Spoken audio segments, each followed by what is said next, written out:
ละกบเขาหูปูเขาทางผูป่าในลุงหอมตำตอ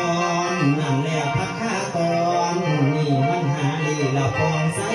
ป่าเลยมันหาหมุนในตมดีอยู่พาภิกษุออกพรรษาลาพระเจ้าใจก็เห่าซึ้งมันคนมากินท่านสั่งกระถิ่นเทท่านทอดเสียงผู้ดังดุมต่ำลมมาพัดป่ากล้วยเป็นสีเหลี่ยมลางนำทางลุงสู่เพื่อนมานั่งสะอื้นพรใจละเลี้ยวไปไกลเห็นคนลงเกี่ยวเข่าสุกเดือน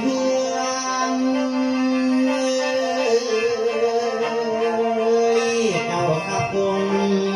เสียงเก่าห้องทรงยึดตื่นหลงพวงหัวใจนอนห่างนี้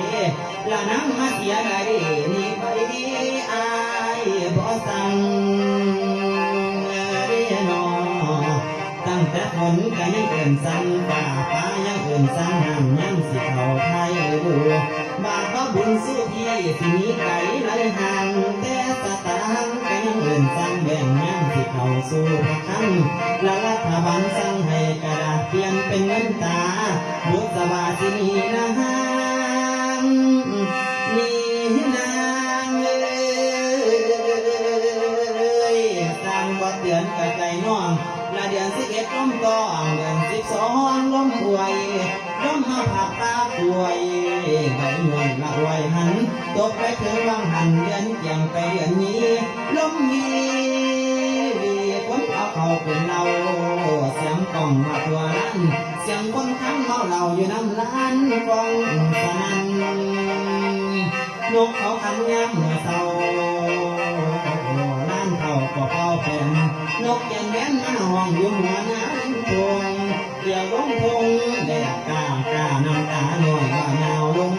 ได้เสียงผงดังน้ำบานเจ้าหัวคู่เพิ่นตี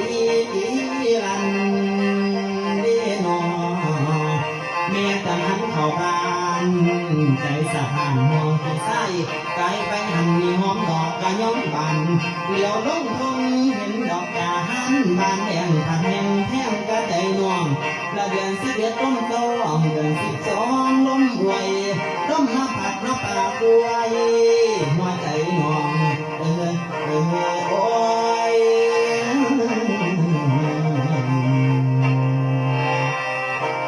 แม่